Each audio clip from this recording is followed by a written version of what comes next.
एक बुद्धिमान आदमी ने कहा है, एंड गेम के बाद मार्वल की मूवीज देखना मतलब पैसों की बर्बादी। अब मैं अपनी खुद की तारीफ क्या करूं, लेकिन वो आदमी मैं ही हूं। खैर, मुद्दा ये नहीं है यारो, मुद्दा ये है कि मैं तुम लोगों के पैसे ऐसे ही कैसे बर्बाद होने दे देता। तो मैंने अपने पैसों की कुर्बानी दे दी, बेचारे मेरे प्यारे प्यारे 250 रुपए।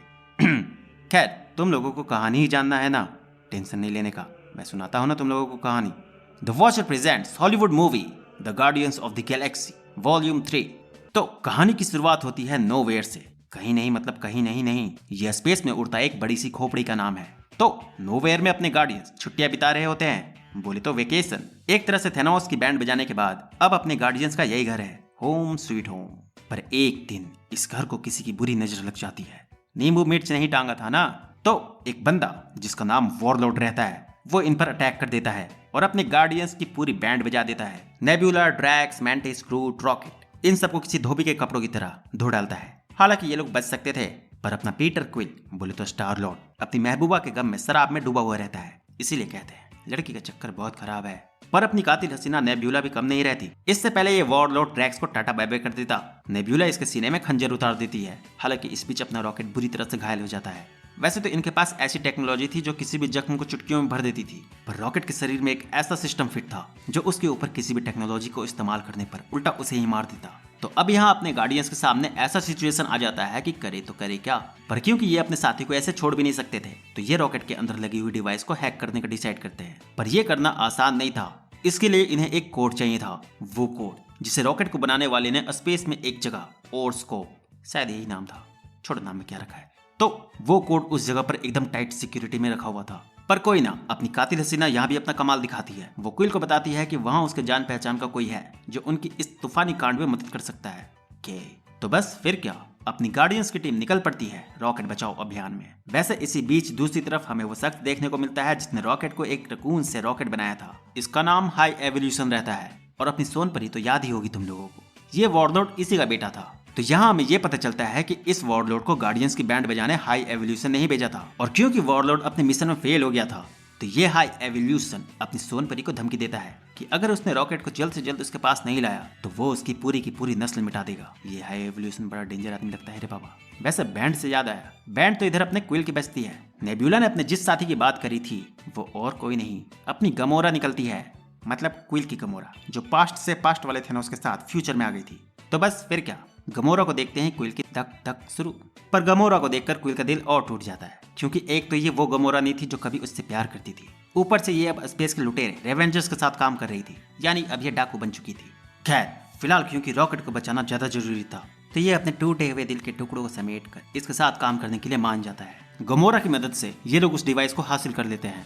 हालांकि इस दौरान इनकी जबरदस्त लड़ाई होती है और एक टाइम पर तो ये लोग फंस ही जाते हैं, पर अपने गार्डियंस भी कोई कच्चे चावल नहीं रहते। ये लोग इन सब की बैंड बजा देते हैं। पर यहाँ एक दिक्कत हो जाती है, और वो ये कि उस डिवाइस में वो कोड डिलीट किया हुआ रहता है। दरअसल इनके आने से ठीक पहले हाई एवोल्यूशन के कहने पर उसका एक बंदा थील ने ओर्स्कोप में जाकर उस कोड को मिटा दिया था, क्योंकि हाई एवोल्यूशन जानता था कि गार्डियंस अपने दोस्त के लिए यहाँ जरूर आएंगे। पर अपने गार्डियंस भी कहाँ हार मानने वाले थे, ये उस कोड को लेने के लिए सीधा हाई एवोल्यूशन से भिड़ने निकल जाते हैं। पर इसी बीच इन्हें उस डिवाइस में रॉकेट के पास्ट की रिकॉर्डिंग मिल जाती है, जिसे देखने के बाद सभी के आंसू निकल जाते हैं। दरअसल अपने रॉकेट की भी अपनी एक कहानी थी, और वो कहानी ये थी कि जब रॉकेट बनने से पहले एक रकून था, तब हाई एवोल्यूशन ने उसे पृथ्वी यानी अपने अर्थ से पकड़ लिया था और फिर काट छाट कर उसमें मशीन फिट कर उसे एक इंटेलिजेंट बीइंग में बदल दिया। और रॉकेट यहाँ अकेला नहीं था, इसके जैसे और भी थे जिनके साथ हाई एवोल्यूशन ने ऐसा ही किया था। खैर, रॉकेट पर जब एक्सपेरिमेंट होना बंद हो गया और उसे एक पिंजरे में फेंक दिया गया, तब यहाँ उसके 3 दोस्त बने, फ्लोर, तित और लैला। यहाँ इन तीनों के साथ रह रहकर एक टाइम के बाद रॉकेट अपने साथ हुए अत्याचारों को भूल जाता है और इनके साथ एक नई जिंदगी के सपने देखने लगता है। पर एक दिन हाई एवोल्यूशन उसे अपने साथ अपने लैब में ले जाता है, जहाँ वो उसे एक ऐसी मशीन दिखाता है जिसके जरिए वो अब किसी भी जानवर को बिना काटे छाटे एक इंटेलिजेंट स्पीसीज में इवॉल्व कर सकता था। पर इस मशीन में दिक्कत ये थी कि इवॉल्व होने के बाद वो जानवर बेकाबू और बेदिमाग हो जा रहे थे। और यहाँ रॉकेट के मुसीबत में फंसने का कारण ये रहता है कि वो उस मशीन को देखते ही उसकी सारी कमियां ठीक कर देता है। और यहाँ ये बात हाई एवोल्यूशन से बर्दाश्त नहीं होती कि उसका बनाया हुआ जानवर उससे ज्यादा तेज हो गया। और यहाँ रॉकेट के दिमाग की एक और खास बात थी, और वो ये कि वो खुद से सोच सकता था। तो हाई एवोल्यूशन का यहाँ ये प्लान रहता है कि वो रॉकेट का दिमाग निकाल लेगा, और जैसा कि वो रॉकेट के बताए मुताबिक अपने बनाए हुए मशीन से परफेक्ट स्पीसीज तो बनाएगा ही, इसके साथ ही उसके दिमाग को पढ़ने और समझने के बाद वो उन स्पीसीज में भी सोचने और समझने की शक्ति डाल देगा। और अब क्योंकि उसका एक परफेक्ट स्पीसीज बनाने का गोल पूरा होने वाला था, तो वो अब बाकी कचड़ों को साफ कर देगा, यानी रॉकेट के बाकी दोस्तों और उनके ही तरह बाकी एक्सपेरिमेंट्स को। क्योंकि वो जानवर डेवलप तो थे पर अधूरे थे, और हाई एवोल्यूशन को अधूरा काम पसंद नहीं था।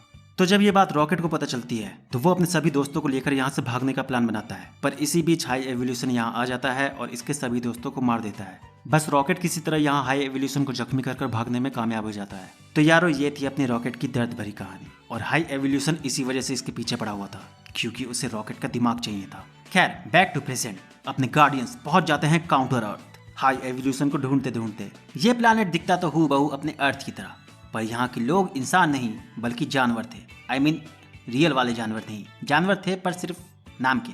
रहन सहन हरकत सब इंसानों वाले ही। यहाँ इन्हें एक औरत मिलती है जो इन्हें अपने घर पर चाय नाश्ता करवाती है और हाई एवोल्यूशन के ठिकाने का पता बताती है। जिसके बाद बस फिर क्या, क्विल नेबुला और ग्रूट के साथ उसके अड्डे पर पहुंच जाता है और ड्रैक्स और मैटिस को पीछे ही छोड़ देता है शिप और रॉकेट की हिफाजत के लिए। और गमोरा तो ये अपने मन से ही इनके साथ नहीं जाती, और इसका एक कारण ये भी था कि ये भड़की हुई थी। वैसे ये भड़की हुई तो हमेशा ही रहती है, पर फिलहाल भड़की हुई इसीलिए थी क्योंकि इनका डील बस वो डिवाइस चोरी करने तक का ही हुआ था। जल्दी जल्दी में ये लोग यहाँ इसे जबरदस्ती उठा लाए थे, बोले तो हाफ किडनैपिंग। खैर इधर नेबुला को छोड़कर क्विल और ग्रूट अंदर चले जाते हैं, क्योंकि नेबुला को अंदर जाने नहीं मिलता क्योंकि उसका पूरा हाथ ही हथियार था। खैर ये दोनों अंदर तो पहुंच जाते हैं, पर अंदर जाने के बाद इन्हें पता चलता है कि ये हाई एवोल्यूशन की ही चाल थी इन्हें यहाँ तक लाने का, ताकि ये रॉकेट को आसानी से पकड़ सके। और यही नहीं, इनके यहाँ आते ही इसका एक सिपाही रॉकेट को लाने तो जाता ही है, इसके साथ ही इसका ये जो पूरा अड्डा रहता है ये हवा में उड़ना शुरू हो जाता है, और ऐसा होते ही ये पूरा प्लेनेट भी तबाह होने लगता है। हाई एवोल्यूशन इन्हें बताता है कि ये पूरा प्लेनेट उसका आखिरी एक्सपेरिमेंट था। रॉकेट के हाथ लगते ही वो अपना फाइनल गोल अचीव कर लेगा, एक परफेक्ट स्पीसीज बनाने का, और फिर बनाएगा एक नई दुनिया जिसमें कोई कमी नहीं होगी। यहाँ हाई एवोल्यूशन का प्लान रहता तो एकदम परफेक्ट है, पर अपना क्विल भी कम तेज नहीं रहता। ये ग्रूट के अंदर भर भर कर हथियार छिपा कर लाया था, जिसके बाद बस तबाही शुरू। और फाइनली जाते जाते क्विल उस टकलू थील को भी अपने साथ लेकर जाता है, क्योंकि इसके दिमाग में ही रॉकेट का कोड स्टोर था। पर यहाँ एक गड़बड़ और जाती है। अब क्योंकि अपने गार्डियंस दिमाग से कम और दिल से ज्यादा सोचते थे, तो नेबुला को लगता है कि क्विल अंदर ही है, तो ये हाई एवोल्यूशन के शिप के अंदर कूद जाती है, और इसके साथ साथ ड्रैक्स और मेंटिस भी। तो अब क्विल और ग्रूट बाहर और ये लोग अंदर।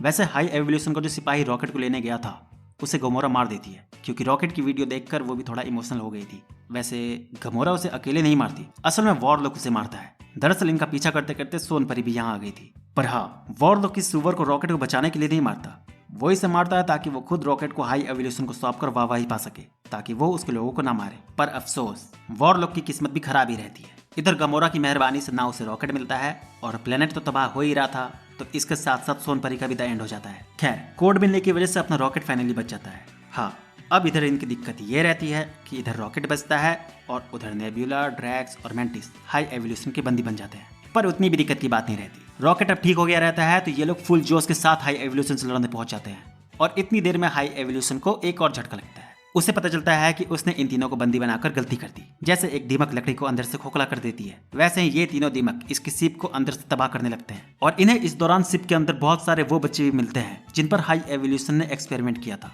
यहाँ इन बच्चों को देखकर ड्रैक्स क्विल से इन्हें बचाने को कहता है, तो क्विल इन्हें बचाने के लिए यहाँ क्रैगलिन की मदद से पूरा पूरा नोवेयर ही मंगवा लेता है। हालांकि सिर्फ इंसान जैसे दिखने वाले बच्चे ही नहीं, बल्कि रॉकेट को जब हाई एवोल्यूशन के एक्सपेरिमेंट किए हुए मासूम जानवर भी दिखते हैं, तब वो उन्हें भी बचाने का डिसाइड करता है, क्योंकि उन्हें देखकर उसे अपने दोस्त और अपना बचपन याद आ जाता है। हालांकि इसी बीच हाई एवोल्यूशन भी यहाँ आ जाता है और रॉकेट को बुरी तरह से मारने लगता है, पर वो जानता नहीं था इस बार रॉकेट अकेला नहीं है। यहाँ रॉकेट की मदद के लिए अपने गार्डियंस की पूरी टीम आ जाती है, और ये लोग हाई एवोल्यूशन को कुत्ता बनाकर मारते हैं। हालांकि हाई एवोल्यूशन का काम तमाम करने और जानवरों को बचाने के बाद क्विल बीच में फंस जाता है और योंडू की तरह बीच स्पेस में अपना दम तोड़ने वाला होता है। पर इसी बीच वॉरलॉर्ड यहाँ आ जाता है और इसे बचा लेता है, क्योंकि बेचारा अपनी माँ यानी सोनपरी के टपकने से सुधर गया रहता है। पर यहाँ हैप्पी एंडिंग नहीं होती। कुछ दिनों बाद मेंटिस अपनी जिंदगी जीने अकेले निकल जाती है, क्योंकि जिंदगी भर वो पहले ईगो की सुनती रही और फिर गार्डियंस की, तो वो अब रियल लाइफ जीना चाहती थी। और इधर नेबुला ने कभी अपना बचपन नहीं जिया था और ड्रैक्स ने अपने बच्चों को खो दिया था, तो ये लोग इन बच्चों की परवरिश करने यहीं रुक जाते हैं। और गमोरा वो वापस रेवेंजर्स के पास चली जाती है, और क्विल सालों बाद अर्थ पर आ जाता है अपने नाना के साथ रहने। यानी गार्डियंस का चैप्टर यहीं खत्म। पर हाँ, जाने से पहले ये लोग रॉकेट को गार्डियंस का लीडर बनाकर जाते हैं, ताकि वो मुसीबत में फंसे जरूरतमंदों की मदद कर पाए।